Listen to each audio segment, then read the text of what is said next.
Another quick video on brake stuff or things associated with the front end of the vehicle. Could be the back, but usually this is a front end noise. I've done some work over this weekend doing some remove and replace CV axle and hub assembly stuff. Got everything back together again on the way to church yesterday, and my wife and I both heard kind of this shh, shh, shh, shh sound.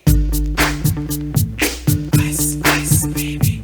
And rolled the window down. Sure enough, it's coming from the right hand side. I'm thinking worst case scenario, like, oh, what did I do here, or what did I do on the back side and here? But I've worked on enough cars, been around cars long enough to know that it wasn't a heavy sound. It was a very light brushing metallic sound. And so my first instinct was this dust shield. So I kind of got up here, visually looked at it. Everything kind of looked fine, but I could only kind of see up into this part here and up top, up in this area here. So I just kind of took this and kind of pushed it back. Today, working on the car again, did the wheel hub axle on the other side and wanted to pop the tire off, wheel and tire off on this side, start taking a closer look. And I want to show you something down here.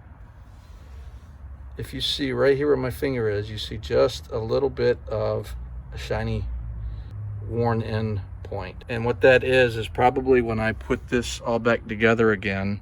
It's easy to do. These things are really flimsy. You can bend these just enough in any position.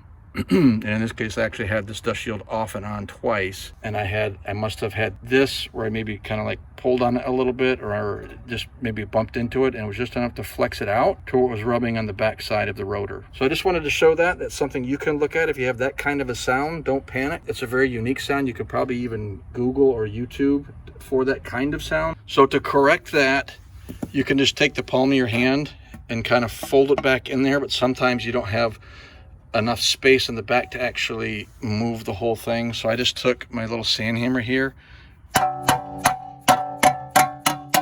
just kind of work my way around and tap that back up in there, and that should take care of the problem. So I hope that helps somebody out. Have a great day. Appreciate you watching the video. Dutch out.